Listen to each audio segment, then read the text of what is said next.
Afternoon. Coach, we saw Skversky out there. What was he able to do, and sort of what is his progress?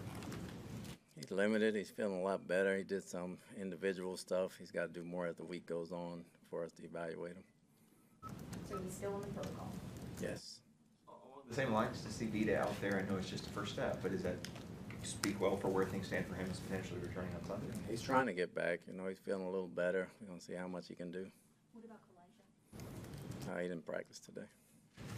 With he and Winfield just kind of working on the side with trainers right now, is it unlikely that they'd be back Sunday right now? Not sure yet. I'll get a better grasp at the end of the week.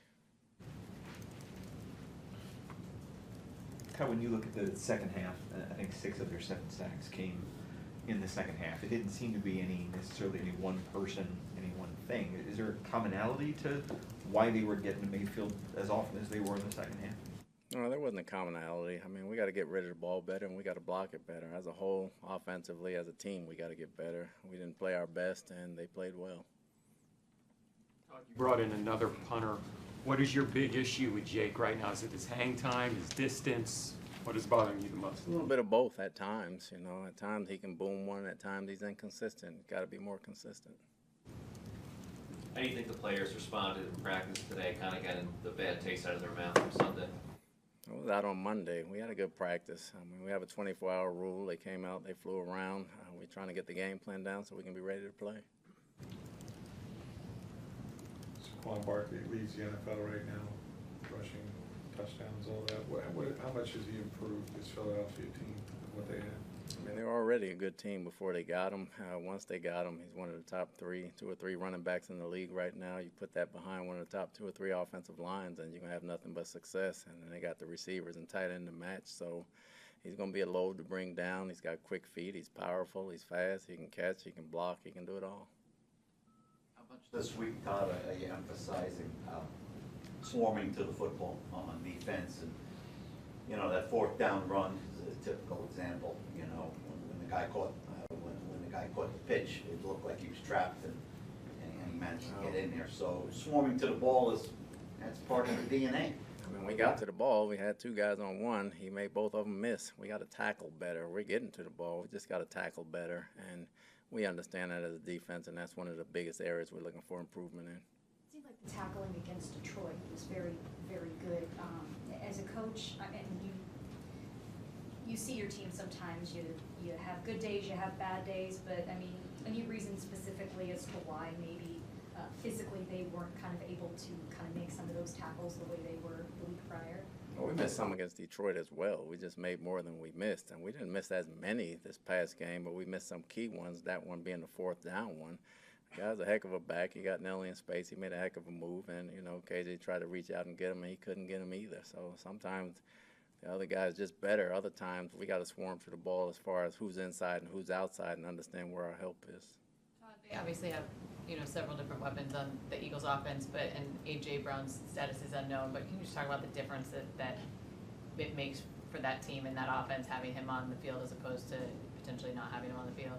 I mean, they got a lot of talent. Anytime you have a Pro Bowler that's not playing, you're going to miss something in them, but they got enough talent with Smith and Goddard and the rest of those guys that they can make plays, and they've been making plays. You know, they won a tough game down in New Orleans. They're a tough team, and like everybody this year dealing with injuries, they're going to do without until they get them back. I heard a lot on Sunday from the players that Denver just out physical them. Is that more of a mental state kind of as the game goes on, and how do you fix or adjust that headed into a new week? It wasn't a mental thing. It's more about making mistakes and not being where we want to and playing as fast as we need to play. I'm sure you guys are keeping your eye on the storm.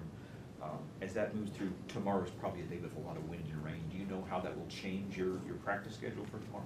Well, it definitely puts us inside. Right now the schedule is the same. It may change the meetings in the afternoon as far as making it up on Friday with an extra hour or so, but we'll definitely be inside if the weather just changes, and we'll see how bad it gets. I talked to Zan on the call about that opening drive. That was less than ideal for both him and Janelle. And one of the things he had said is that as a QB, you have to fight your brain trying to be in 2 places at once, because you got to focus on that next play, but then you're also thinking about what you did wrong previously. And I'm curious, with your history at the defensive back position group, just how difficult is it for players sometimes to be able to do that? I don't think it's difficult. You got to concentrate on your technique and fundamentals. You got to have short-term memory, especially out there on the corner. You can go 50 plays without getting any action. Then if you get one or two and you blow it, you know, you don't play a great game no matter what else you did. And he's got to have short-term memory. He's got to let it go right after the play and just lock in and focus. And how do you think he was able to respond in that game? Because it seems like he's had a terrific start to his season. Other than that play, I thought he played well. Todd, what do you think it's going to take to get the running game going? And is Bucky, has he earned the right to be the starting running back now?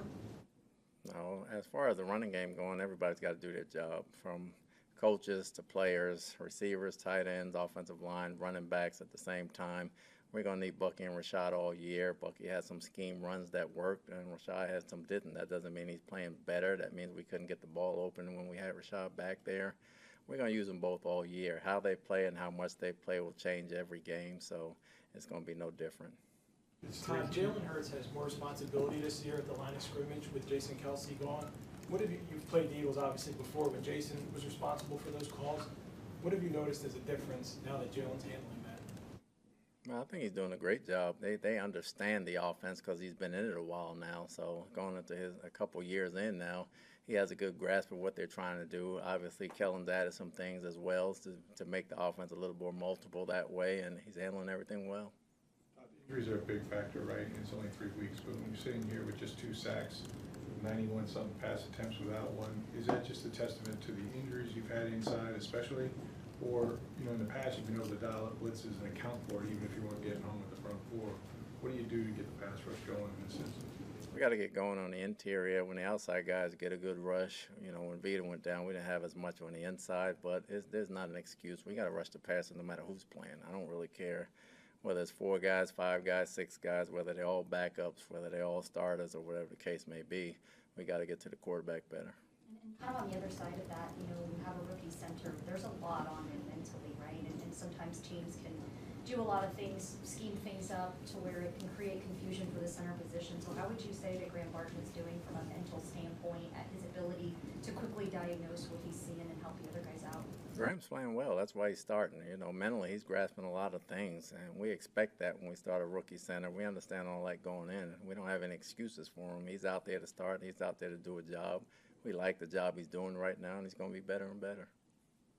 Todd, with the way the NFL rules are, you know, over the last decade, were you a little disappointed that Mayfield didn't take more deep shots down the field? Your long completions are like 13 yards. Was that disappointing? It was disappointing that we couldn't block enough for him to get it down the field, you know. Then they had we couldn't get the run game going, so they could sit back all day, so they didn't give us those shots as well. We got to do a better job overall, you know, getting our game going up front so we can take those type of shots down the field.